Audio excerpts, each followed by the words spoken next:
এজন্য আল্লাহ তাআলা বলছে, বন্ধু আপনি আজানের দিকে তাকায় দেখেন, মুয়াজ্জিন আজান দিচ্ছে তো শুনেন, আমার নামও বলবে, আপনার নামও বলবে। ইকামত দিচ্ছে মুয়াজ্জিন, দেখেন আমার নামও বলবে, আপনার নামও বলবে। আমার বান্দা নামাজ পড়তেছে, দেখেন নামাজ পড়তে পড়তে আত্তাহিয়াতুর জন্য শেষ বৈঠকে বসছে তো শুনেন, এখন আত্তাহিয়াতু লিল্লাহ ওয়াসসালাওয়াতু ওয়াত-তাইয়্যিবাত আমি আল্লাহর জন্য বলবে, আর একটু পরেই আবার এই বসাতেই আপনার নামও বলবে, আল্লাহুম্মা সাল্লি আলা মুহাম্মাদ, এই দুরূদ শরীফ পড়বে।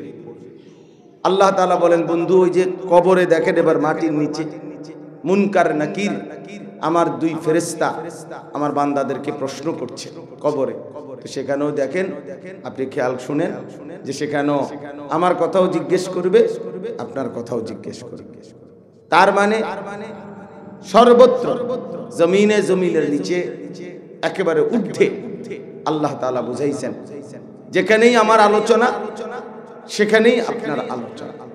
এটা আমাদের নবী সাল্লাল্লাহু আলাইহি ওয়াসাল্লামের একটা শ্রেষ্ঠতম মর্যাদা। আল্লাহ তাআলা হাদিসের মধ্যে অনেক উদাহরণ আছে যে শুধুমাত্র আমাদের নবী সাল্লাল্লাহু আলাইহি ওয়াসাল্লামকে আলাদা মহব্বত করে আল্লাহ তাআলা আলাদা অনেক নিয়ামত নবী সাল্লাল্লাহু আলাইহি সাল্লাম এবং আমাদের জন্য দিয়েছেন, যেটা আল্লাহ তাআলা বিগত কোন নবী এবং নবীর ঈমানদার উম্মতকেও দেন নাই, যেটা আমাদের জন্য দিয়েছেন, আমাদের নবীর জন্য দিয়েছেন। যেমন মনে করেন ছোট্ট দুই একটা উদাহরণ বলি। কোরআনুল কারীমের মধ্যে 25 জন নবী এবং রাসূলের নাম আছে।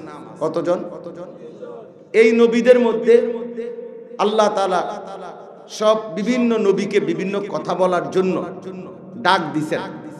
আল্লাহ তাআলা বিভিন্ন কথা বলতে, যখনই কোনো নবীকে আল্লাহ তাআলা ডাক দিয়েছেন তো সেই ডাকটা নাম ধরে ডাক দিয়েছেন। কোরআনুল কারীমের মধ্যে আছে, ইয়া আদম উসকুন আনতা ওয়া যাওজুকাল জান্নাহ, হে আদম তুমি এবং তোমার স্ত্রী জান্নাতে বসবাস করো।